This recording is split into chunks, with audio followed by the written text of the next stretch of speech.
مجھے امام زمانہ بلند تر صلوات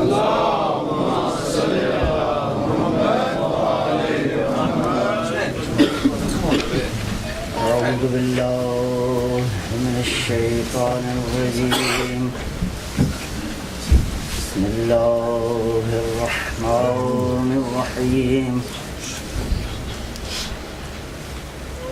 الحمد للہ الذی دل علی ذاتہ بذاتہ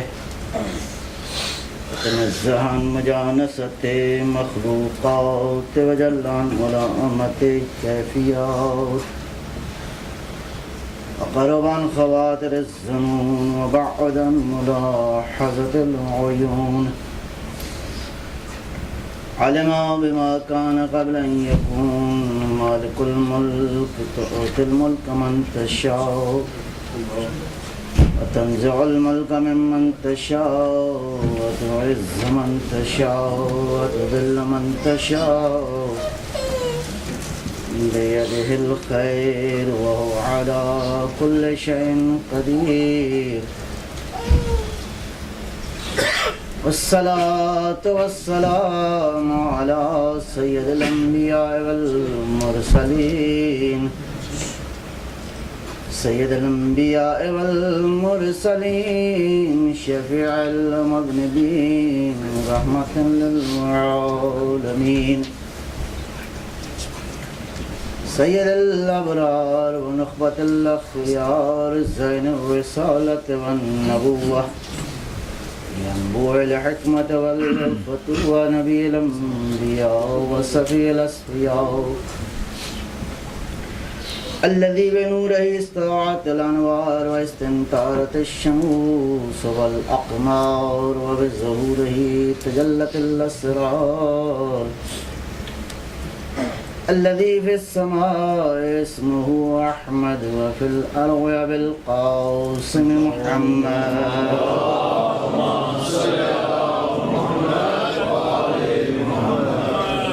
وعلى علي ابن عمه كاشف غمه سيد الأولياء والأوصياء وسد الله الغالب غالب على كل غالب الذي حبه فرض على الحاضر والغائب مولانا بالست أمير المؤمنين علي بن أبي طالب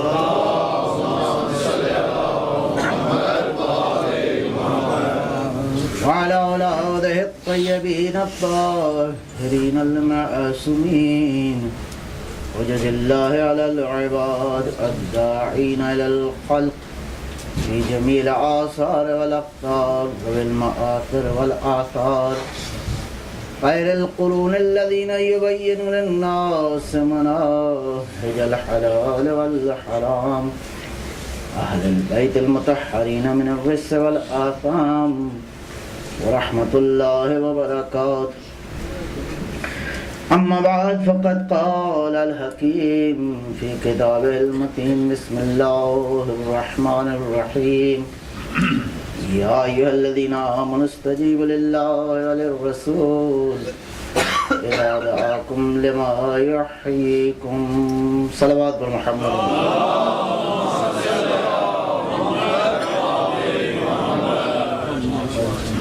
سورہ مبارکہ انفال کی آیہ مجیدہ 24 کے مطابق کچھ معروضات آپ کی خدمت میں عرض کی ہیں گزشتہ چند شبوں میں قرآن کریم کی آیات کے جس طرح بیان کیے گئے ظاہر کے ساتھ بہت سارے بطون ہیں جو عام انسانوں کی نظر سے اور عام انسانوں کی عقل قاصر ہے کہ ان بطون کی حقیقت کو جان سکے.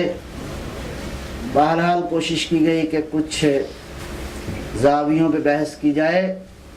تو عرض کر رہا تھا کہ ارشاد قدرت ہو رہا ہے اے ایمان والو، اللہ اور اللہ کے رسول کی دعوت پہ لبیک کہو، سراپا اطاعت نظر آؤ. لما یحییکم، اللہ بھی چاہتا ہے تمہیں زندگی عطا کرے، اللہ کا حبیب اور رسول بھی چاہتا ہے کہ تم ہمیشہ ہمیشہ کے لیے زندہ ہو جاؤ۔ اب زندگی جو ہے اس کی بنیادی طور پہ دو ہی سطحیں، دو ہی صورتیں ہیں۔ ایک انسان کی مادی زندگی ہے، ایک انسان کی معنوی اور حقیقی زندگی ہے۔ ظاہر ہے کہ انسان دو چیزوں کا مرکب ہے۔ انسان کو اللہ نے، خالق اکبر نے یہ وجود عطا کیا ہے جس کا تعلق فزیکل دنیا کے ساتھ ہے۔ یہ وجود اس کی فزیکل ضروریات ہیں۔ اس کو پانی چاہیے، ہوا چاہیے، اس کو کھانا چاہیے، اس کی پیاس کو بجھانے کے لیے ضروریات زندگی ہیں جو آپ کو مادی دنیا کے اندر آپ زندگی میں تہیا کرتے ہیں، مہیا کرتے ہیں۔ لہذا اگر کوئی شخص اس وجود مادی کی ضروریات کو پوری کرنے کے لیے کوشش کرتا ہے تو سلام ہے وہ باعظمت دین کہ جو اس کوشش کو بھی خدا کی راہ میں عبادت تصور کرتا ہے۔ ایک صلوات اللہ فرمائیں گے۔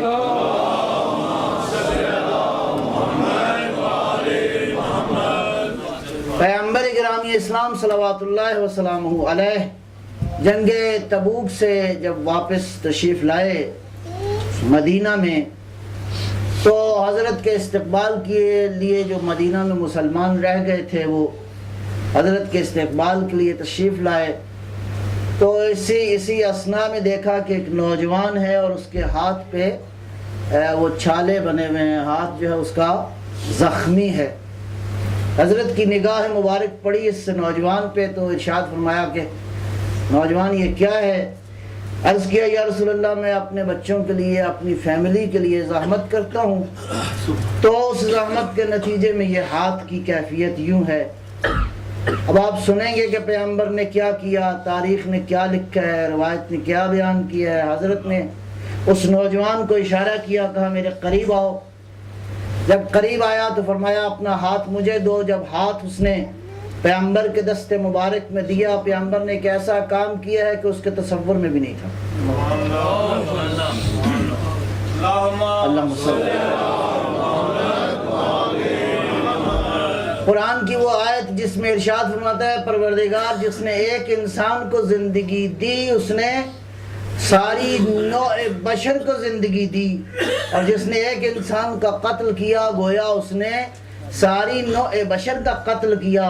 زندگی دینا بھی دو طرح ہے، ایک قم باذن اللہ کہہ کے مردوں کو زندہ کرنا ہے، ایک یہ ہے کہ زندگی دینا اگر کسی کے چہرے پہ مردنی چھائی ہے، اگر کسی کا مزاج پریشان ہے، اگر کوئی شخص کسی مشکل سے دوچار ہے، اگر کوئی کسی سائیکولوجیکل پرابلم سے دوچار ہے، اگر کسی کو کوئی پریشانی ہے، آپ نے محبت کے دو بول بولے، اب جو اس کے چہرے پہ مسکراہٹ آئی ہے گویا آپ نے اس کو زندگی عطا کر دی۔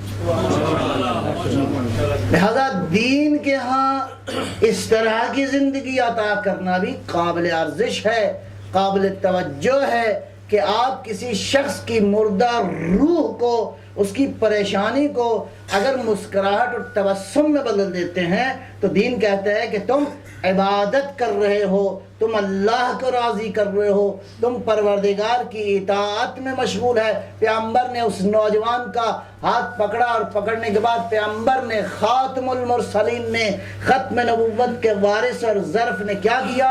نوجوان کا ہاتھ لینے کے بعد حضور نے اس ہاتھ پہ بوسہ دیا۔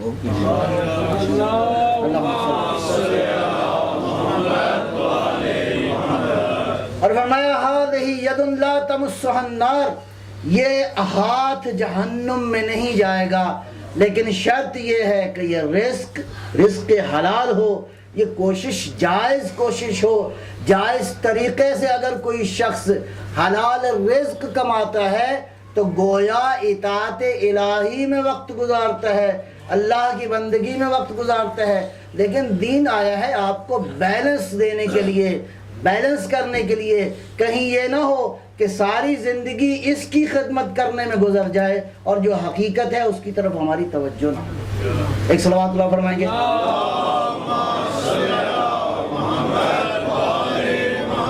لہذا قابل قدر ہے کہ انسان اس باڈی کو جب تک اللہ نے یہ امانت مجھے اور آپ کو دی ہے، اس کی حفاظت کرنا بھی ہماری شرعی ذمہ داری ہے، لیکن اس کے اندر جو آپ کی اصل حقیقت ہے اس کو زندہ رکھنا، اس کی حیات کے لیے، اس کی سانسوں کے لیے، وہ اصل حقیقت نہ مر پائے، وہ انسان کی روح ہے۔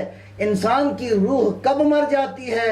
جب انسان گناہ کرتا ہے، جب انسان غافل ہو جاتا ہے، جب انسان جاہل ہو جاتا ہے، جب انسان کسی چیز کی طرف توجہ نہیں رکھتا۔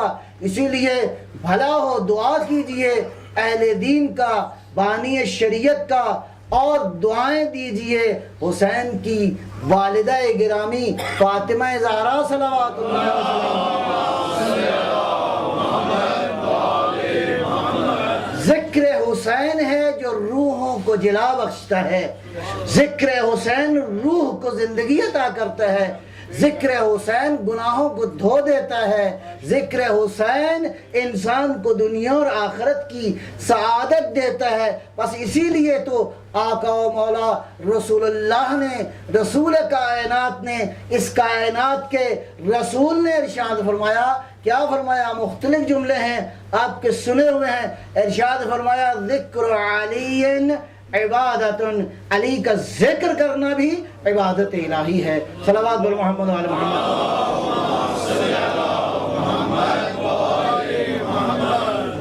لہذا ان ہستیوں کا ذکر در حقیقت یاد الہی ہے، ان ہستیوں کا ذکر انسان کی روح کو زندگی عطا کرتا ہے، ان کا ذکر انسان کی زندگی میں تراوت لاتا ہے، زندگی میں روشنی آتی ہے، زندگی میں نور آتا ہے، زندگی میں لائٹ آتی ہے، زندگی میں مسکراہٹیں آتی ہیں، زندگی اجاگر ہو جاتی ہے، انسان مرتے ہوئے بھی چہرے پہ مسکراہٹ ہوتی ہے، کہ اس لیے کہ آگے استقبال کرنے والے وہ ہیں جن کا زندگی میں ذکر کرتا رہا ہے۔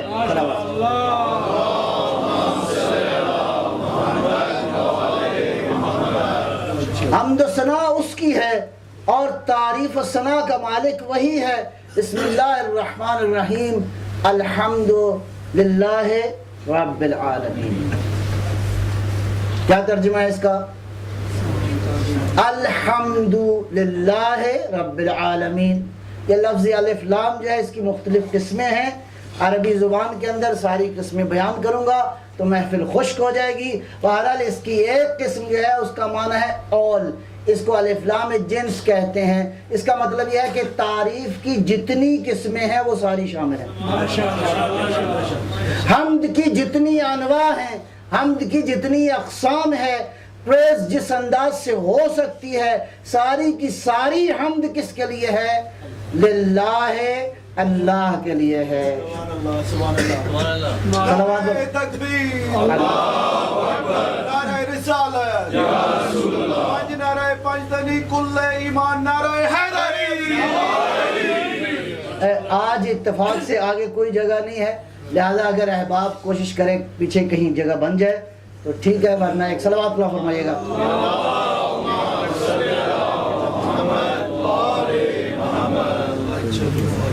تو میں عرض کر رہا تھا الحمدللہ ہے، ساری تعریف، جب ساری آ گئی تو پیچھے کو بچی کوئی تھوڑی سی نہیں بچی۔ الحمد کا معنی یہ ہے کہ تعریف کے جتنے مصادیق ہیں، تعریف جس بات پہ فٹ آ سکتی ہے، حمد جس شے کی ہو سکتی ہے، جس موضوع پہ ہو سکتی ہے، جس عنوان سے ہو سکتی ہے، پھولوں کی وہ تراوت ہو، ہاں اس کائنات کے اندر موجود حسن و جمال ہو، جمال کی جتنی بھی جمال کی جتنی بھی صورتیں ہیں، حسن و زیبائی کی جتنی بھی شکلیں ہیں، رعنائی کی جتنی بھی صورتیں بنیں گی، یہ جمال اور رعنائی اور زیبائی اور خوبصورتی کو جس زاویے سے دیکھو گے پلٹ کے جائے گی کس طرف؟ للہ رب العالمین۔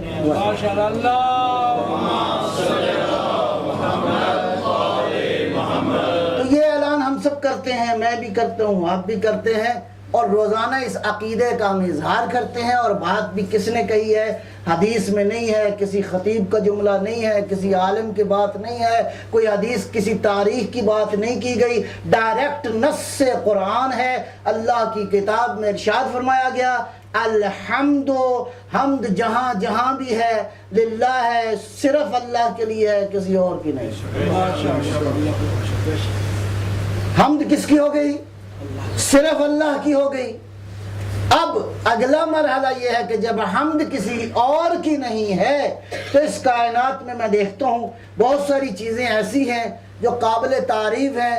دل یہ کہتا ہے، اور بلکہ بعض اوقات دین نے بھی یہ کہا ہے کہ اگر کوئی چیز خوبصورت دیکھو تو اس کی خوبصورتی کی تعریف کرو، اگر اچھی بات دیکھو تو کہو بات بہت اچھی ہے، اچھا کام دیکھو تو کہو کام بہت اچھا ہے، اچھی چیز دیکھو تو یہ کہو کہ یہ چیز اچھی ہے، اچھا انسان دیکھو تو کہو یہ انسان بہت اچھا ہے، اچھا لباس دیکھو تو کہو یہ لباس بہت اچھا ہے، اچھا گھر دیکھو تو کہو یہ گھر بہت اچھا ہے، واکنگ کے لوگ بڑے اچھے نظر آئیں تو کہو کہ یہ لوگ بہت اچھے ہیں، یہ امام کا گھر بہت اچھا ہے. جو چیز اچھی ہے، اچھا انسان وہی ہے کہ کسی اچھے کو دیکھ کر اس کی اچھائی کو بیان کرے.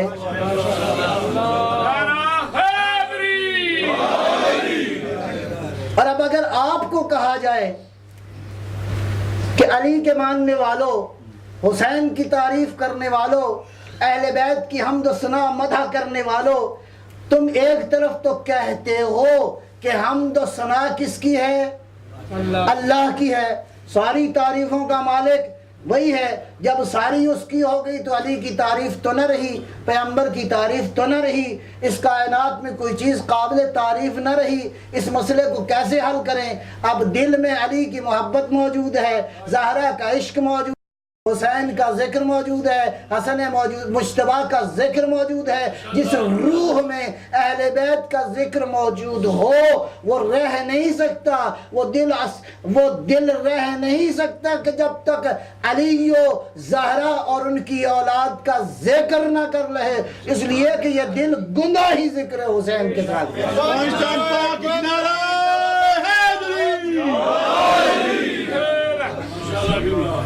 ماں نے گھٹی میں ڈالا تھا بیٹا علی کا نام نہ بھولنا، ماں نے دودھ میں پلایا تھا کہ حسین کا ذکر نہ بھولنا، ماں نے لوریوں میں سنایا تھا کہ علی اور اولاد علی ہی دنیا میں بھی کام آئیں گے، آخرت میں بھی کام آئیں گے. جہاں پکارو گے مولا امام ہاشم علیہ السلام فرماتے ہیں، ایک سوال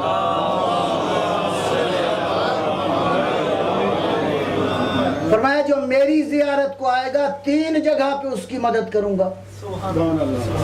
ایک قبر میں اس کی مدد کروں گا، ایک جب نامہ اعمال تقسیم ہو رہا ہوگا تو مدد کروں گا، اور تیسرا پل صراط سے گزرتے ہوئے میں علی ابن موسیٰ رضا آؤں گا، اپنے ظاہر کی مدد کروں گا.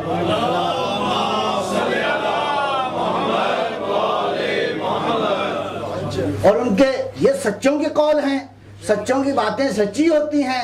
سچوں نے کہا کہ ہم تمہاری مدد کریں گے. اب آپ کو ہم کہیں کہ جناب آپ تو کہتے ہیں قرآن ایک طرف ہے اور دوسری طرف آپ کا دل ہے، میں کیا کروں؟ قرآن کہتا ہے ساری تعریفیں اس کی ہیں، آپ کہتے ہیں صلوات بر محمد وآل محمد. مسئلہ حل کرتے ہیں انشاءاللہ. ایک بار پھر صلوات اللہ فرمائیں گے.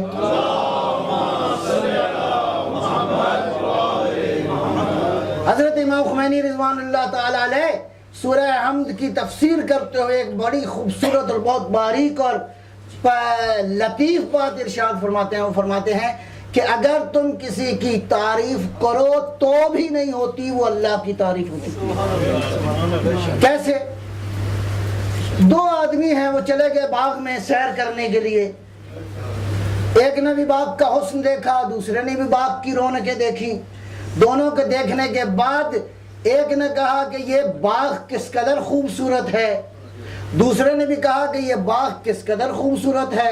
اس کے لیے علماء معمولاً علم بلاغت کے مثال دیتے ہیں. انبت البقل الربیع کہ فصل بہار نے، موسم بہار نے اس باغ کو خوبصورتی اور حسن عطا کیا ہے۔ اب یہ جملہ کہنے والا ایک شخص جو ہے کہے گا تو وہ کفر کر رہا ہے، دوسرا جو ہے وہ کہہ بھی رہا ہے اور عبادت بھی کر رہا ہے۔ کیسے؟ اس لیے کہ ایک آدمی جو کہہ رہا ہے کہ بہار نے اس کو حسن عطا کیا ہے، اس کی نظر میں اصل میں بہار ہے جس نے اس کو حسن عطا کیا ہے۔ دوسرا جو مومن ہے وہ جو کہہ رہا ہے کہ بہار نے اس کو حسن عطا کیا ہے، اس کی نظر میں ہے کہ بہار خود سے نہیں ہے، اس بہار کو بہار بنانے والا اس کا خالق ہے۔ پس اب تعریف کرتے ہوئے اگر ڈائریکشن متعین ہو جائے، اگر جملے تعریف کرتے ہوئے انسان کا آبجیکٹو متعین ہو جائے، اگر تعریف کے لیے انٹینشن آپ کی متعین ہو جائے، تو یہ اگر تصور درست ہو گیا، اب جو آپ تصور کریں گے، میں نے جو بات آپ سے کی تھی، فی الحال آپ مخاطب ہیں میرے، علی کی تعریف کرتے ہیں، جناب زہرا کی تعریف کرتے ہیں، پاک پیغمبر کی تعریف کرتے ہیں، پیغمبر کی اطرت کی تعریف کرتے ہیں، تو ہم کس لیے تعریف کرتے ہیں؟ اس لیے کہ ہم ان کی تعریف کرتے ہیں، یہ ان کی تعریف نہیں ہے، یہ تعریفوں کا جو مالک ہے اس نے ان کو اس قابل بنا دیا ہے کہ اب ان کی اپنی شناخت نہیں ہے، یہ اللہ کی صفات کا مظہر ہے اس کائنات کے اندر۔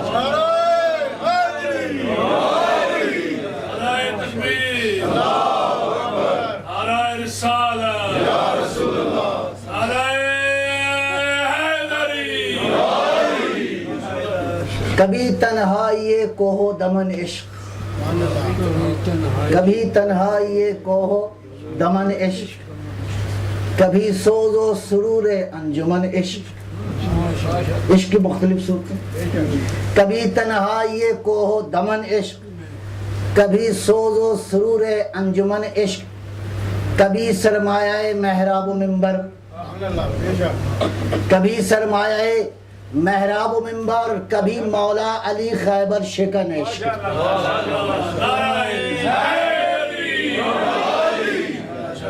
یہ ربائی اس لیے نہیں سنائی کہ ایک نعرے پہ گزارا ہو جائے۔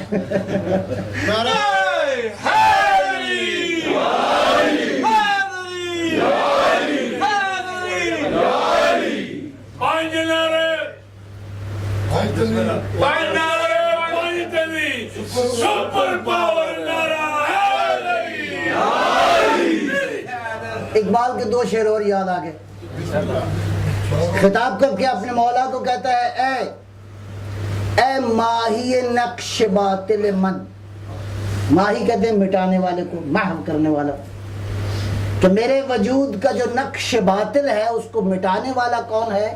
علی۔ جب علی کا نام لیتا ہوں تو اندر باطل نہیں رہتا، حق آ جاتا ہے۔ اے ماہی نقش باطل من، اے فاتح خیبر دل من۔ اور اس کے بعد کہتے ہیں، نعرہ حیدر نوائے بوزرست، گرچہ از حلق بلال و کمبرست۔ نعرہ حیدری، علی کی بادشاہی ہے، علی اسم الہی ہے، اسے ہر نظام پر تولا، زبان کے ساتھ دل بولا، علی مولا، علی مولا، علی مولا، علی مولا، علی مولا، یہ آپ نے نعرہ لگایا، کس کا ذکر کیا؟ علی علیہ السلام کا۔ یہ علی کا ذکر ہے یا خدا کا ذکر ہے؟ علی مظہر صفات الہی ہے، علی اللہ کے اسماء جلال کا مظہر ہے، علی اللہ کے صفات جلال کا مظہر ہے۔ یہ جمال الہی کو کسی نے دیکھنا ہو، جمال الہی کو کسی نے دیکھنا ہو، اسماء الہی کو اس کائنات میں کسی نے ظاہری شکل کو دیکھنا ہو کہ پروردگار کی صفات کہاں پہ رہتی ہیں، وہ محمد پہ نگاہ کرے تو اللہ کی صفات، علی کو دیکھے دیکھیں تو اللہ کی صفات، زہرا کو دیکھیں تو اللہ کی صفات کا مظہر ہے۔ اسی لیے میدان غدیر پہ پیغمبر نے بار بار جو جملے ارشاد فرمائے، یا معاشر الناس، لوگوں سنو میں کون ہوں، کس کا تعارف کروا کے جا رہا ہوں، انہو امام من اللہ تعالی فضلوہ کما فضل اللہ واقبلوہ، اس لیے کما نصبہ اللہ، اللہ کا ارشاد فرمایا پیغمبر نے، علی کو میں امام نہیں بنا رہا، یہ اللہ نے اس کو امام بنایا ہے، اس کو فضیلت دو، علی کو فضیلت دو۔ اگر علی کو تم نے فضیلت نہ دی تو میں نے فضیلت نہیں دی، یہ فضیلتوں والے نے اس کو فضیلت دی ہے۔ وَأَقْبَلُوهُ، جھک جاؤ علی کی بارگاہ میں، کما نصبہ اللہ، یہ میں نے اعلان ولایت نہیں کیا، اللہ نے خود اس کو نصب کیا ہے، اس لیے کہ مجھے حکم ہوا فَإِذَا فَرَغْتَ فَانْصَبْ، میرا حبیب جب حج سے فارغ ہو جا تو پس نصب کر دے، یہ محمد نے نصب نہیں کیا، اللہ نے نصب کیا۔ نعرہ تکبیر، اللہ اکبر، نعرہ رسالت، یا رسول اللہ، نعرہ حیدری، یا علی، نعرہ صلوات، اللہم صلی اللہ۔ اور اسی غدیر پہ، غدیر کی بات آ گئی، دو چار جملے اور بسم اللہ۔ پیغمبر کے جملے ہیں، میری خطابت نہیں ہے، تاریخ کے اوراق میں نہیں لکھا، حضرت کی زبان اطہر سے نکلنے والے جملے ہیں، چند ایک جملے آپ کی ایمان کی تازگی کے لیے، اور پیغمبر جو حکم دے گئے ہیں وہ بھی امت ذرا سمجھے۔ پیغمبر بحیثیت پیغمبر حکم دے گئے ہیں، کیا ارشاد فرمایا، انہو امام من اللہ، یہ اللہ کی جانب سے امام ہے، وَلَن يَتُوبُ اللَّهُ، اللہ توبہ کسی کی قبول نہیں کرے گا، احد من انکر ولایتہ، جس نے علی کی ولایت کا انکار کیا، دنیا والوں پیغمبر کہہ گئے جس نے علی کی ولایت کا انکار کیا اس کی توبہ ہرگز قبول نہیں ہوگی۔ نعرہ حیدری، کعبے کے گوہر کا، زہرا کے شوہر کا، ولیوں کے ولی کا، نعرہ علی کا، نعرہ حیدری۔ سنیے گا اور سنیے گا، اللہ کا نبی پاک پیغمبر ارشاد فرما گیا میدان غدیر میں، دنیا والو النور نور اللہ، النور من اللہ عز و جل، نور کی حقیقت بارگاہ ربوبیت سے ہے، النور من اللہ عز و جل، نور پہ تھوڑی سی بات ہو چکی، النور کیا ہے؟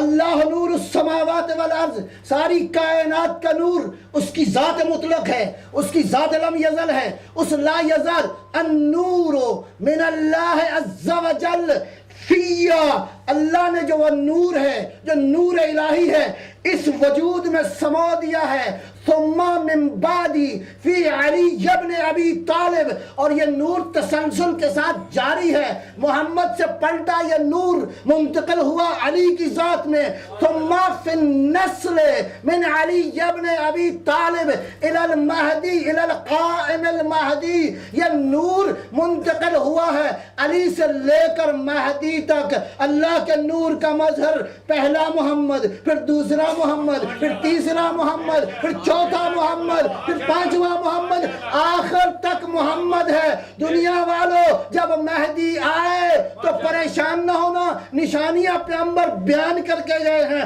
یہ بالکل ایسا ہوگا جیسے مدینے والا محمد ہے، بولے گا تو محمد، کہے گا تو محمد، کلام کرے گا تو محمد، قرآن کی بات کہے گا تو جبرائیل اس کے قدموں میں ساری کائنات کے علوم کا مظہر بن کر اپنے جد کے منبر پہ آ کے کہے گا، دنیا والوں آج پوچھ لو کائنات کی ساری باتیں میں بیان کروں۔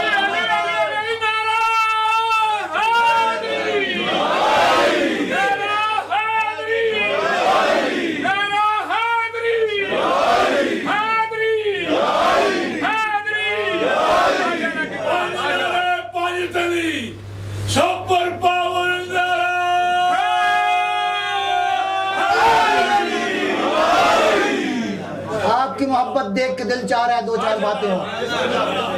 اور کس کی زبان سے؟ جس کی زبان کا انکار ممکن ہے. جس کی زبان پہ اگر شک کرو گے تو دائرہ دین سے نکل جاؤ گے. پیغمبر نے ارشاد فرمایا یہ ساری باتیں کر کے دنیا والوں انسانوں کو خطاب کر کے اس خطبے میں حضور نے کئی بار یہ جملہ ارشاد فرمایا ہے معاشر الناس ایھا الناس. اس کا مطلب ہے پیغمبر کا خطاب کوئی ایک گروہ نہیں ہے, کوئی ایک کنبہ نہیں ہے, کوئی ایک قبیلہ نہیں ہے. قیامت تک جہاں جہاں تک پیغمبر کی نبوت کا تعلق ہے من شکا. اہل ایمان ذرا غور کیجئے گا پیغمبر نے کیا ارشاد فرمایا. علی کی ولایت کا اعلان کیا, علی کے بارے میں سارے فضائل بیان کیے, اپنی حقیقت بیان کی, علی کی اولاد کا تعارف کروایا, حسن کا حسین کا الی المہدی. پیغمبر نے نام لے لے کے خطبہ غدیر میں اپنے سارے اوصیاء کا تعارف کروانے کے بعد جو اگلا جملہ کہا, آپ کی محبت اور توجہ کا طالب ہوں. پیغمبر نے کیا ارشاد فرمایا من شکا فی ہذہ قولی. جو میرے اس بات میں شک کرے, من شکا فی ہذہ قولی, جو میرے اس قول میں شک کیا, شکا فی الکل, اس نے سارے دین میں شک کیا.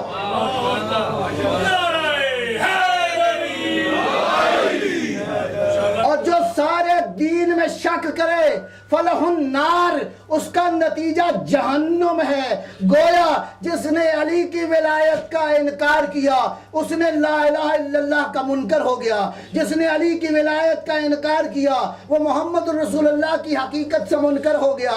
جس نے علی کی ولایت کا انکار کیا وہ نماز کا منکر, وہ کعبے کا منکر, وہ حج کا منکر, وہ زکوٰۃ کا منکر, وہ توحید کا منکر, وہ رسالت کا منکر. اس لیے کہ محور ہے یہاں پہ آج اگر یہ ولایت نہ ہو تو لا الہ الا اللہ نہیں رہتا, محمد رسول اللہ سمجھ میں نہیں آتا, کعبہ نہیں رہے گا جب تک کعبہ کا گوہر اس کی ولایت کا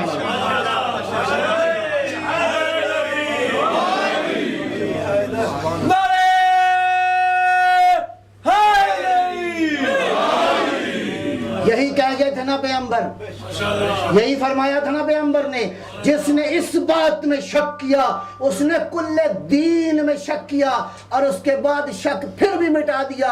میں صرف آپ کی توجہ کے لیے, جب سب نے کہہ دیا علی کی ولایت کا اعلان ہو گیا, اس کے بعد پیغمبر نے مزید شک ختم کیا.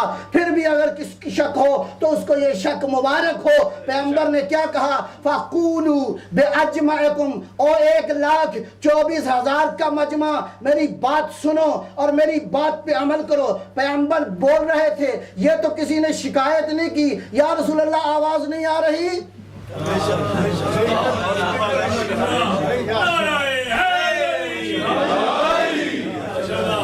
میرے نبی کے 3,500 معجزات جو کتابوں میں موجود ہیں, اس سے زیادہ ہیں معجزات. ان معجزات میں ایک معجزہ یہ بھی ہے کہ مقام غدیر پہ پیغمبر کھڑے تھے 1,20,000 کا, جیسا کہ روایات موجود ہیں 1,20,000 کا مجمع تھا, کھلا ہوا میدان تھا. کھلے ہوئے میدان میں آواز دور تک نہیں جاتی, کسی ایک وسیلے کی ضرورت ہے, وسیلے کی ضرورت ہے. ارے وسیلے کی تو اس کو ضرورت ہے جو وسیلوں کا محتاج ہو, جو کائنات میں خود وسیلہ ہو, وہ وسیلوں کا محتاج نہیں ہوا کرتا.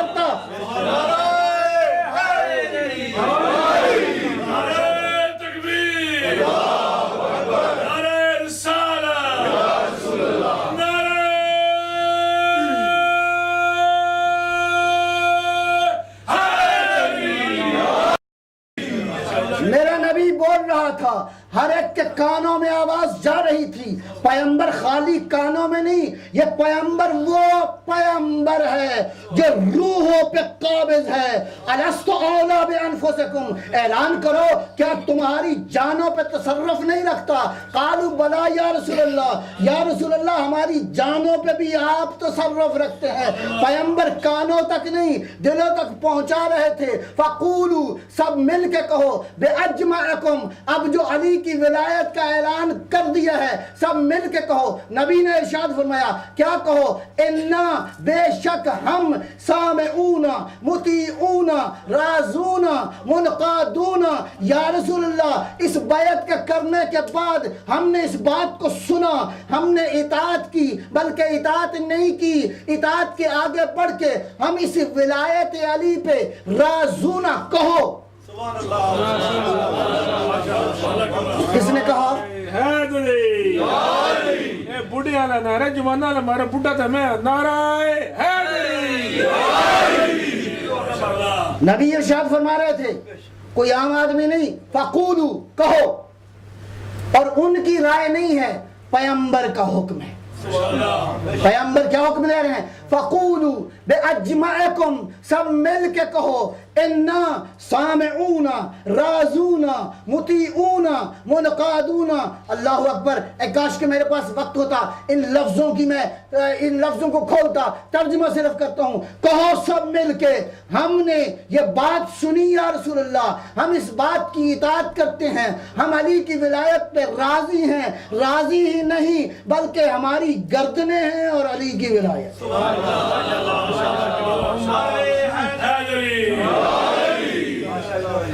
اور یہ بھی کہو, نبی نے فرمایا, نبایعک یا رسول اللہ, یا رسول اللہ ہم آپ کی بیعت کرتے ہیں علی کی ولایت پہ.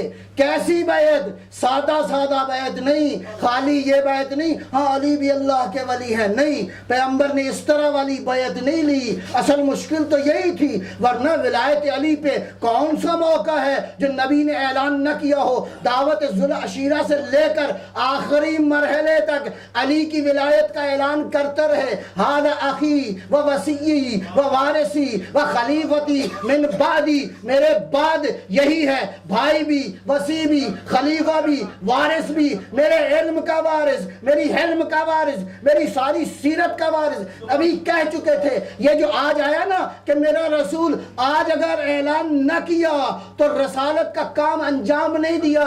پیغمبر سمجھ رہے تھے کہ بات کیا ہے, اعلان تو ہو چکا تھا. نئی بات آپ سے آج عرض کر رہا ہوں, پیغمبر نے غدیر پہ خالی اعلان نہیں کیا, اصل معاملہ تھا بیعت لینے کا.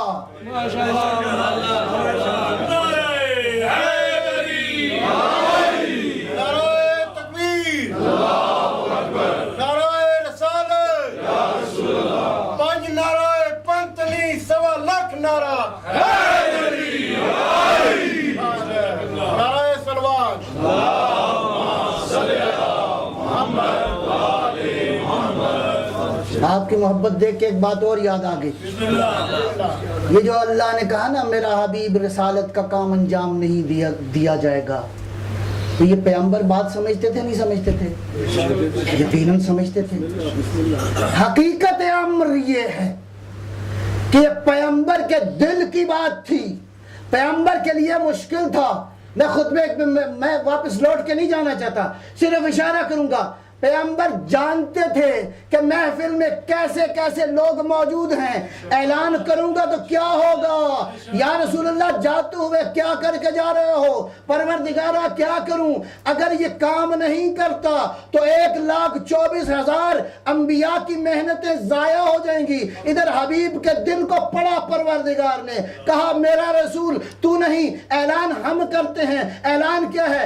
یا ایھا الرسول بلغ ما انزل الیک من ربک فإن لم تفعل فما بلغت رسالتا. میرا حبیب اگر آج ولایت کا اعلان نہ ہوا تو گویا آدم بیکار چلے گئے, نوح بیکار چلے گئے, ابراہیم بیکار چلے گئے, موسیٰ نے کوئی کام نہیں کیا, ابراہیم نے کوئی کام نہیں کیا, اسماعیل کی قربانی بیکار ہو گئی, بلکہ یا رسول اللہ آپ کی 23 سال کی محنتیں بیکار ہو گئی. اس لیے کہ معاملہ ہے نبوت کا, معاملہ ہے ختم نبوت کا. اس نبوت کو چلنا ہے آگے, دروازہ نبوت ہو گیا بند, قرآن باقی ہے, ہدایت نے باقی رہنا ہے, پس ہادی باقی رہے گا.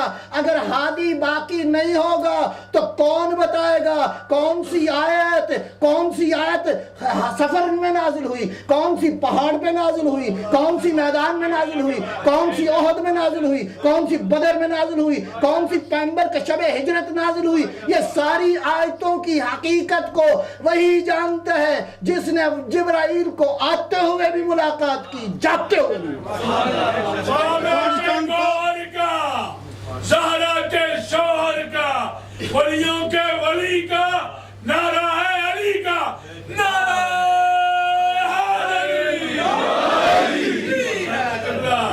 پیغمبر کے اس دغدغہ خاطر کو تاریخ نے رقم کیا۔ پیغمبر کو پریشانی تھی، اللہ نے کہا واللہ یعصمک من الناس، میرا حبیب گھبراؤ نہیں، اگلا مرحلہ ہم کریں گے طے۔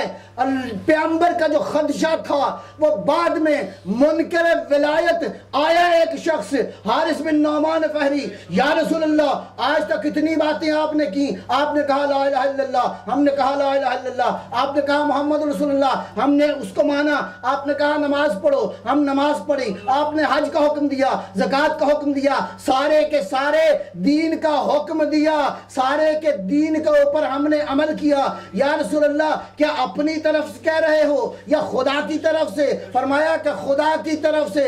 اب اس کو شک پیدا ہو گیا، سارا دین تو پہنچ چکا ہے، سمجھ نہیں رہا تھا منکر ولایت کہ ولایت کے بغیر سارا دین برابر ہے، کچھ نہیں۔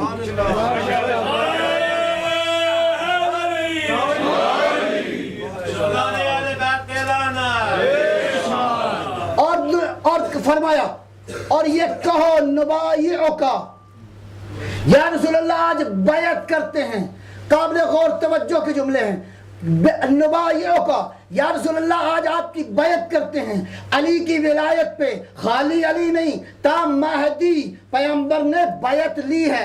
فار یور کائنڈ انفارمیشن کہ خطبہ غدیر موجود ہے، پیغمبر اسلام نے علی کی ولایت کے لیے بھی بیعت لی تا الی المہدی، اللہ کے رسول نے، اور فرمایا اور یہ کہو نبایعک، یا رسول اللہ ہم بیعت کرتے ہیں۔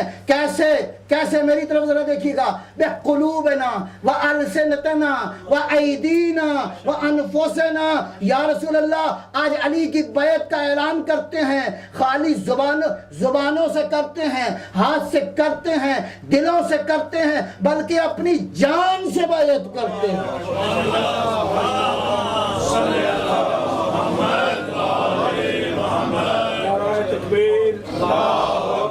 نعرہ رسالت، جکا میرے پیر کا نام چاہے سونا ہے، نعرہ حیدری۔ پس بیعت کس سے کرنی ہے؟ خالی زبان سے نہیں، علی اللہ کا ولی ہے بس اتنا نہیں، دل سے بھی اقرار کرو گے، پیغمبر نے حکم دیا، زبانوں سے اقرار کرو گے، دلوں سے اقرار کرو گے۔ ہاتھوں سے اقرار کرنے کا کیا معنی ہے؟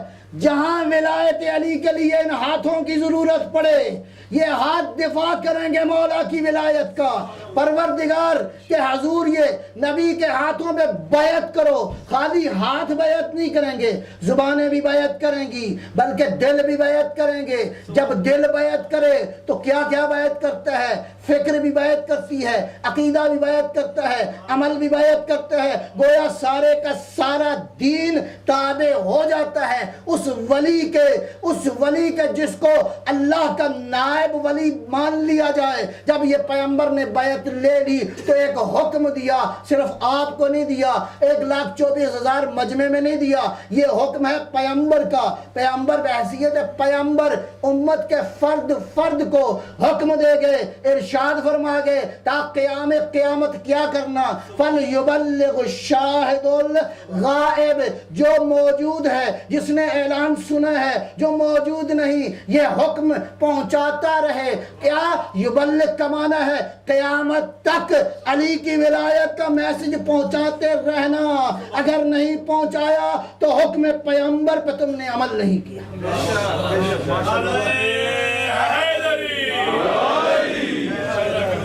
ایک بار پھر صلوات فرمائیں۔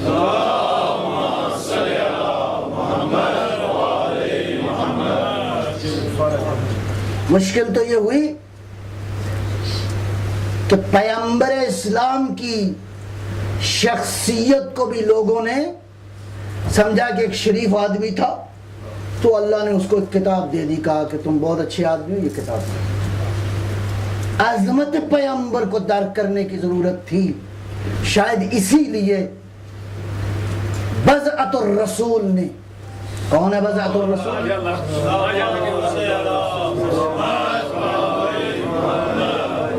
جس کو فرمایا بضعت منی، فاطمہ تو بضعت منی، فاطمہ میرا ٹکڑا ہے، میرا حصہ ہے. لوگ معمولاً اس کا ترجمہ ادب کے ساتھ کرتے ہیں، احترام سے. وہ ترجمہ ٹھیک نہیں ہے. فاطمہ میرے جگر کا ٹکڑا ہے، یہ احساساتی ترجمہ ہے. پیغمبر کی منشا کچھ اور ہے. پیغمبر نے فرمایا فاطمہ تو بضعۃ منی، فاطمہ میرا ٹکڑا ہے. جس میں جو میری شخصیت ہے، جو میری فضیلت ہے، جو میرا کمال ہے، جو میرا عنوان ہے، سارے عناوین میں پیغمبر کی تمام تر شخصیت میں وارث اور جز ہے. کون؟ زہرہ مرضیہ. یہی تو اسی وجہ سے دربار کی ساری تفصیلات بیان نہیں کرنا چاہتا. دربار میں پیغمبر کا، اپنے بابا کا جو زہرا نے تعارف کروایا ہے، وہ 2-4 جملے آپ کی خدمت میں پیش کرتا ہوں. سلامت ہو.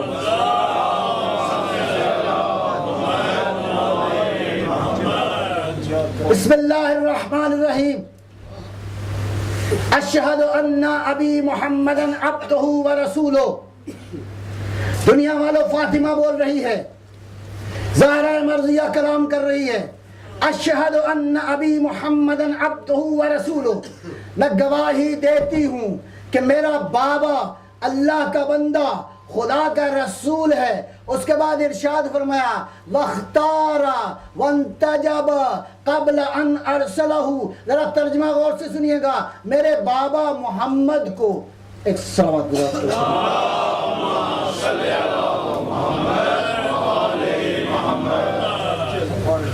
ایک بار پھر صلوات.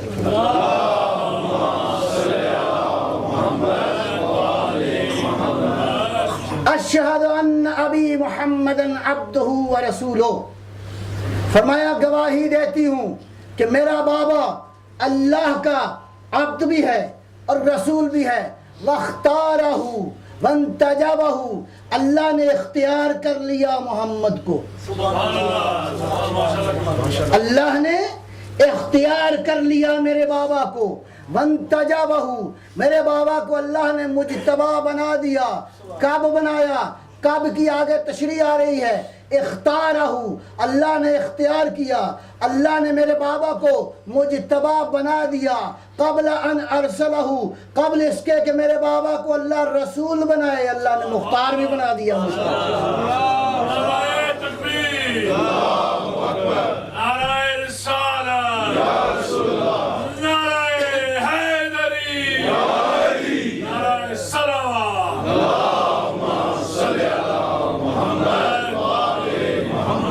وَسَمَّاهُ، اس کے 2-3 معنی بنتے ہیں. سماہو، میرے بابا کو اللہ نے بابا کا تعارف کروایا یا میرے بابا کا نام رکھا، اس کو محمد قرار دیا اللہ نے. بلکہ ایک معنی اور بھی ہے، سماہو، اللہ نے میرے بابا کو عظمتیں عطا کی. سما سے آسمان ہے، اللہ نے بلندیاں عطا کی میرے بابا کو.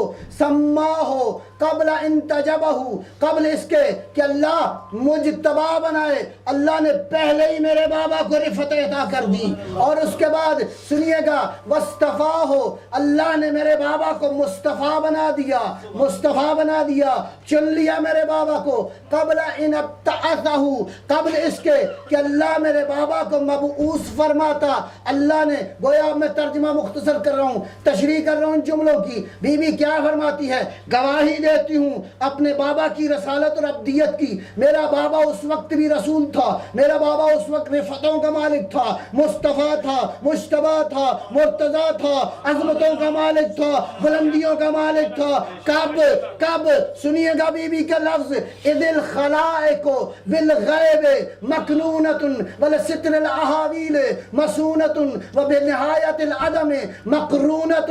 میرا بابا مصطفیٰ تھا، مرتضیٰ تھا، مجتبی تھا، عظمتوں کا مالک تھا، بلندیوں کا مالک تھا. کب کی بات ہے؟ اذ الخلائق بالغیب مکنونۃ، جب ساری کائنات کی مخلوقات نہ تھی، خوفناک حوادث کائنات کے موجود نہ تھے، وَبِالنِّہَایَةِ الْعَدَمِ مَقْرُونَةٌ، بی بی نے عجیب تعبیر یہاں استعمال کی ہے، عدم نہیں کہا، نہایت عدم کہا ہے، فرمایا عدم کی بات نہیں، نہایت عدم بھی نہ تھا جب میرے بابا کو اللہ نے ساری عظمتیں دی، بس نتیجہ یہ ہے، اس کا مطلب یہ ہے بابا بھی موجود تھا، گواہ بھی موجود تھا، شاہد بھی تھا، مشہود بھی تھا جب کائنات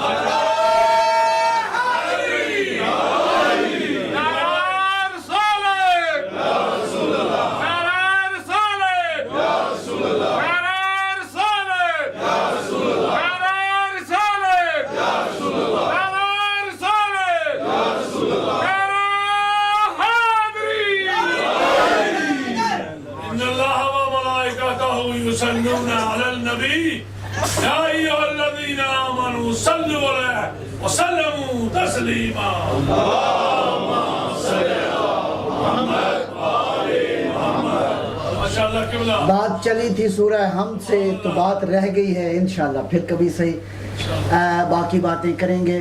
اور ایک بات سورہ حمد ہی سے جو زیادہ اس وقت مورد آپ کی توجہ کا طالب ہوں وہ بیان کر کے بات کو سمیٹتا ہوں. ایک بار صلوات اللہ فرمائیں گے.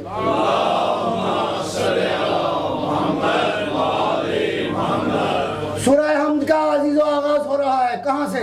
بسم اللہ الرحمن الرحیم.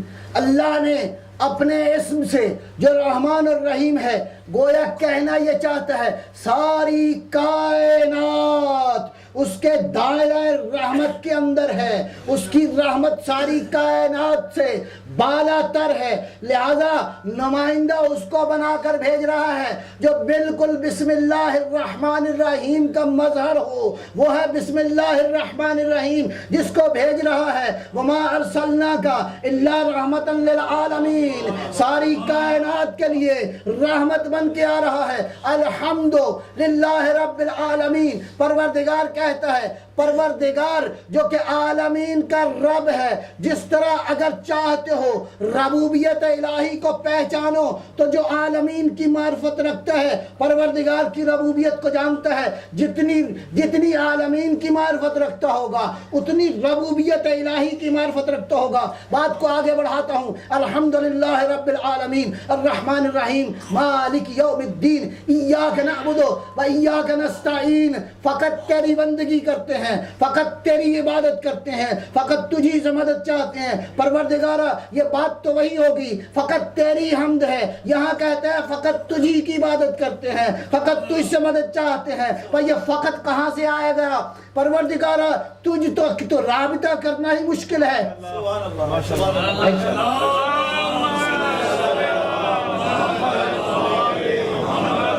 یا اللہ مدد ٹھیک ہے یا کچھ اور مدد ٹھیک ہے، ڈائریکٹ مدد نہیں ہو سکتی، نہیں ہو سکتی. یہاں کیا کہا؟ ایاک نعبد و ایاک نستعین. اے قرآن، اے اللہ کی کتاب، کو مشکل کو حل کر، ڈائریکٹ تو ہم نہیں جا سکتے. ڈائریکٹ مدد کون سی بات ہے جو یہاں پہ ڈائریکٹ ہوتی ہے؟ اس کائنات کا سسٹم ذرا دیکھیے. نہ آپ ڈائریکٹ سنتے ہیں، نہ ڈائریکٹ کھاتے ہیں، نہ ڈائریکٹ دیکھتے ہیں، نہ ڈائریکٹ سوچتے ہیں، نہ ڈائریکٹ انرجی آتی ہے، نہ ڈائریکٹ یہاں پہ چاول اگتا ہے، نہ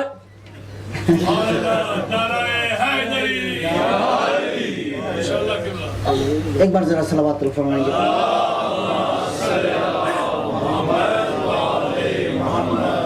اس کائنات میں کوئی چیز ڈائریکٹ نہیں ہے. ایاک نعبد و ایاک نستعین، ہم فقط تیری مدد چاہتے ہیں. اور گئے دوبارہ قرآن کی خدمت میں، پروردگارہ اس مسئلے کو حل کرو.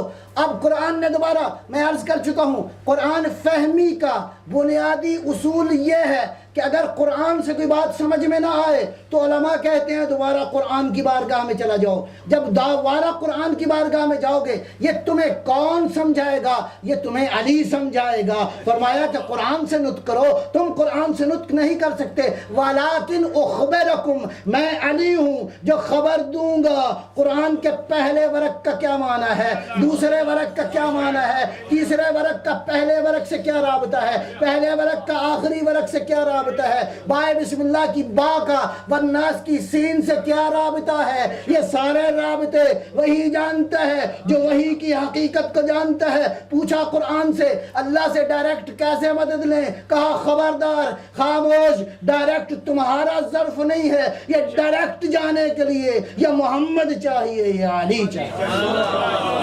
نعرہ تکبیر، نعرہ رسالت، نعرہ حیدری، نعرہ صلوات۔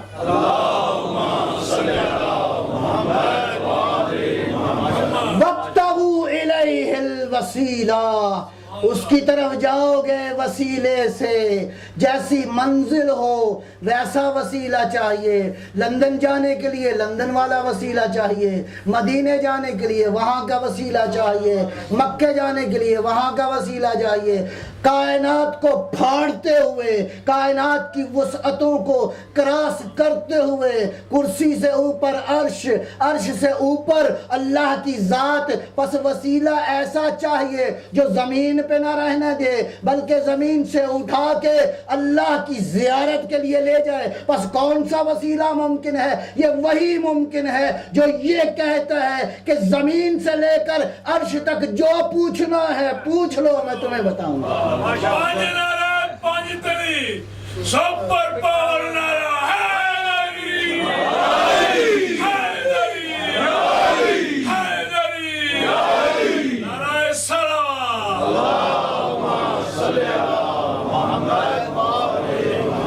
ایاک نعبد و ایاک نستعین، اہدنا الصراط المستقیم، پروردگار ہدایت فرما۔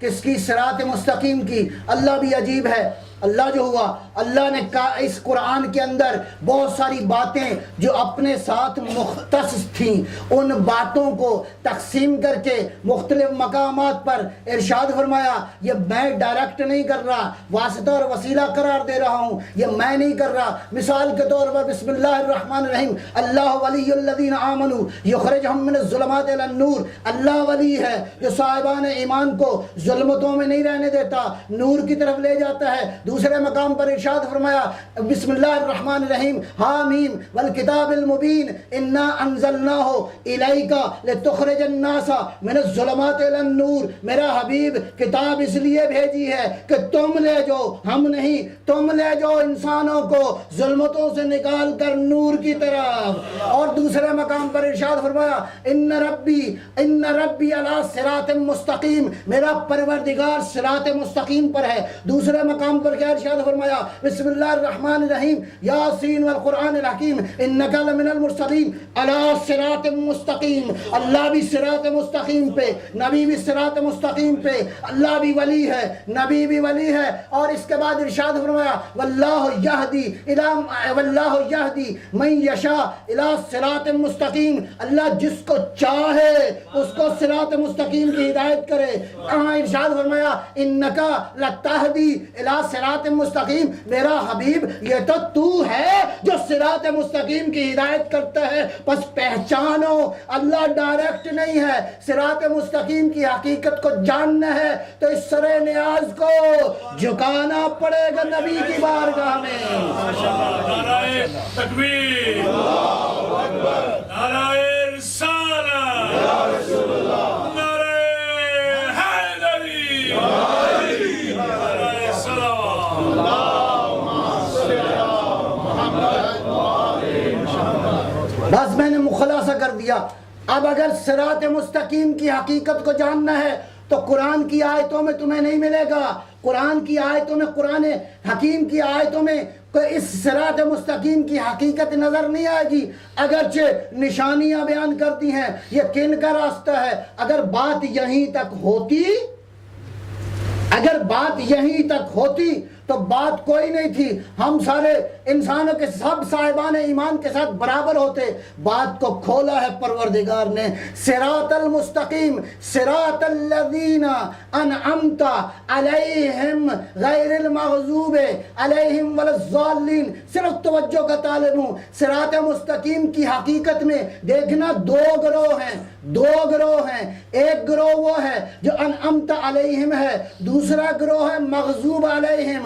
اگر انعمت علیہم کا راستہ پکڑ لیا تو یہ ہوگا صراط مستقیم، اگر مغضوب علیہم کے پیچھے چلے گئے تو صراط مستقیم سے ڈائیورٹ ہو گئے۔ پس کون ہے جو بتائے انعمت علیہم کون ہے، مغضوب علیہم کون ہے؟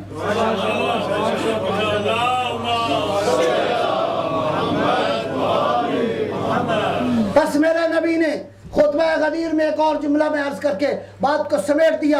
نبی نے ارشاد فرمایا یا معاشر الناس انا صراط اللہ المستقیم الذی امرکم باتباعہ۔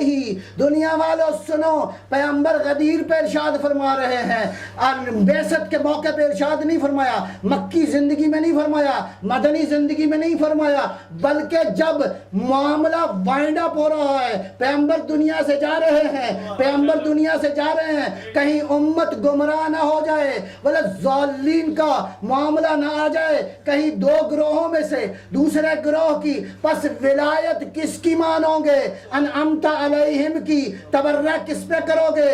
مغضوب علیہم ضالین پہ تبرہ کرو گے۔ تبرہ یعنی دوری اختیار کرو گے، ان کے قریب نہیں جاؤ گے، ان کی ولایت کو تسلیم نہیں کرو گے۔ اللہ کا نبی اعلان کر رہا ہے مقام غدیر پہ، جب معاملہ وائنڈ اپ ہو رہا ہے، جب سارا دین آ چکا، الیوم اکملت لکم دینکم واتممت علیکم نعمتی ورضیت لکم الاسلام دینا۔ اللہ کی رضایت بیان ہو رہی ہے، اللہ کی مشیت بیان ہو رہی ہے، اکمال دین کا معنی بیان ہو رہا ہے، اتمام دین کی حقیقت بیان ہو رہی ہے۔ پیغمبر نے ارشاد فرمایا معاشر الناس انا صراط اللہ المستقیم الذی امرکم باتباعہ۔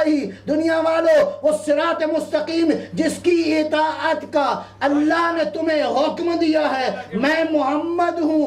ثم من بعدی، اگر میرے بعد صراط مستقیم کو تلاش کرنا ہو کہ کہاں پہ ہے، ثم من بعدی علی، اور علی کے بعد اگر دیکھنا ہو تو مہدی تک، علی کے بعد حسن صراط مستقیم، پھر حسین صراط مستقیم، پھر مہدی صراط مستقیم۔ گویا یہ صراط مستقیم محمد کی شکل میں علی سے لے کر مہدی تک صراط مستقیم۔ نعرہ تکبیر، نعرہ رسالت، پنج نعرہ پنجتنی، سوا لکھ نعرہ حیدری، نعرہ صلوات، اللہم صلی علی محمد وآل محمد۔ حسین فرزند پیغمبر کربلا میں گئے ہیں انسانوں کو زندگی دینے کے لیے۔ وار زہرا کے لال، اس زندگی کو دینے کے لیے تو نے کیا دیا ہے؟ زہرا کے لال نے ساری قربانیاں دی تاکہ یہ امت زندہ ہو جائے۔ اور عزادارو، آج رات حسین کی کربلا میں آخری رات ہے۔ آج شب عاشور ہے۔ خیام حسینی میں مختلف مناظر نظر آتے ہیں آج کی رات، لیکن میں دیکھتا ہوں ایک منظر تاریخ نے عجیب لکھا ہے۔ تاریخ نے لکھا کہ جب مباہلہ میں توحید و رسالت کی ضرورت تھی تو حسین رسول اللہ کی گود میں تھا۔ اللہ کا رسول لے کے گیا جب حسین کو، تو منکروں نے، کافروں نے احترام کیا حسین کا، کافروں نے احترام کرتے ہوئے جزیہ قبول کیا۔ آج جب حسین نے روز عاشور بلند ہوئی، حسین قربانیاں دے چکے، ادھر آواز دی حل من ناصر ینصرنا، حل من مغیث یغیثنا، کوئی ہے جو حسین کی مدد کرے، تو ادھر جھولے میں حسین کا ششماہا تڑپا۔ عزیزانو، عجیب بات یہ ہے کہ 3 دن کی بھوک اور پیاس میں خیام حسینی میں العطش العطش کی سرائیں تھیں، لیکن سنو گے علی اصغر جو جھولے میں تھا، کسی مورخ نے نہیں لکھا کہ اس بچے کے رونے کی آواز آتی ہو۔ جب کوئی قریب آتا تھا یہ بچہ بس حیرت سے دیکھتا تھا. اللہ اکبر. حسین کے صبر کا مظہر یہ ہے علی اصغر. رات کو شاید ماں نے دیکھ کے کہا ہو علی اصغر حسین نے تیرے بابا نے موبائلہ میں عزت رکھی تھی رسول اللہ کی, میرا لال کل بابا کی عزت رکھنا. ازادارو ناولنی یا اخت زینب. حسین نے جب استغاثہ بلند کیا تو خیمہ حسینی سے صدا آئی, کہا بھیا ذرا آئیے گا. گئے مولا اور بہن زینب سے کہا میرے بچے کو ذرا دو, میں آخری وداع کر لوں. حسین نے علی اصغر سے وداع کیسا کیا ازادارو. جب گئے ہیں بچے کو لے کے میدان کربلا میں تو کیا کہا یا قوم تم نے میرا علی اکبر قتل کیا ہے, تم نے میرے عباس کو قتل کیا ہے, میرے یار و انصار کو قتل کیا ہے. قد بقی حاضر رضی, یہ بچہ بچ گیا ہے. اما ترونہ یتلذا عطشا من غیر ذنب, دیکھ نہیں رہے یہ بچہ پیاس سے کس طرح بلک رہا ہے. یہ یتلذا ذرا سمجھیے گا. علماء نے کہا یہ لفظ حسین نے کیوں استعمال کیا. مچھلی کے زندگی میں جانے کے سے پہلے 3 مرحلے ہوتے ہیں. پانی سے نکلتی ہے تو پہلا مرحلہ زمین سے اوپر کی طرف تڑپ کے جاتی ہے. اگلا مرحلہ جان جب کم رہ جاتی ہے تو زمین پہ تڑپتی ہے. تیسرا مرحلہ یہ ہوتا ہے کہ مچھلی زمین پہ کبھی منہ کھولتی ہے کبھی بند کرتی ہے. یہ تلذہ کا معنی یہ ہے کہ میرا اصغر ابھی اس کیفیت میں ہے کہ اگر اس مرحلے میں مچھلی کو پانی دیا جائے تو زندہ نہیں رہتی. کہا چند بوندے پانی کی دے دو. یہ حسین نے کلام کرنا تھا کہ اشقیاء کی فوج میں ایک ہم پیدا ہوا, ایک دوسرے کو کہنے لگے ارے ظالموں کہیں سے ششماہے پر ظلم نہ کرو. جب کر رہا تھا بات حسین تو عمر سعد نے ایک بات کی. اس ظالم نے کیا کہا اقطع کلام الحسین, حسین کے کلام کو قطع کرو.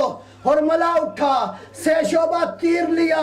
اب منظر دیکھو گے حسین کے ہاتھ میں ششماہا ہے, اب تیر آیا. اللہ رے حسین تیری قربانی. اگر حسین ہل جاتے تو تیر گلے پہ نہیں آتا. حسین جمع رہا, تیر گلے پہ آیا. اس کے بعد مقاتل نے لکھا ہے حسین نے, امام صادق کی روایت ہے کہ میرے جد نے حسین نے کیا کیا, علی اصغر کے گلو سے اپنا چلو میں خون بھرا. کچھ خون حسین نے خضاب لگایا اور اس کے بعد حسین نے یہ خون آسمان کی جانب پھینکا. فلم یسقط علی الارض, یہ خون زمین پہ نہیں آیا. بس آخری 1-2 منظر. 2 طرح کی روایات ہیں. ہے کہ حسین گئے خیموں کی جانب, جب لاش کو لے کے حسین چلا ہے خیموں کی طرف تو روایات نے لکھا ہے کہ مولا کبھی آگے جاتے تھے کبھی پیچھے جاتے تھے, یہاں تک کہ حسین 7 بار خیمے کی طرف بڑھا, 7 بار پیچھے ہٹا. میرا مولا سوچتا ہوگا کہ لایا تھا پانی پلانے کے لیے, کس طرح ماں کی گود میں اس کو رکھوں گا. مولا بڑے خیمے میں جب لے جا کے علی اصغر کو ماں کی گود میں رکھا.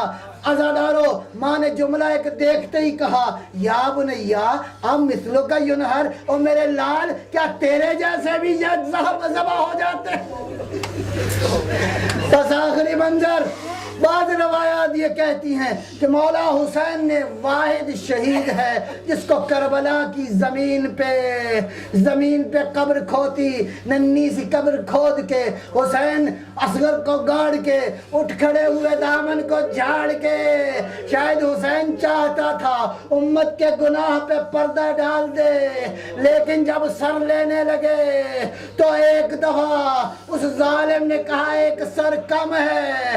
کہا نیزوں کے ساتھ زمین کربلا کو چھید دیا گیا کہ ایک نیزہ زمین پہ گیا. جب نیزہ باہر آیا تو علی اصغر کا بدن تھا نیزے سیال ماتم حسین یا حسین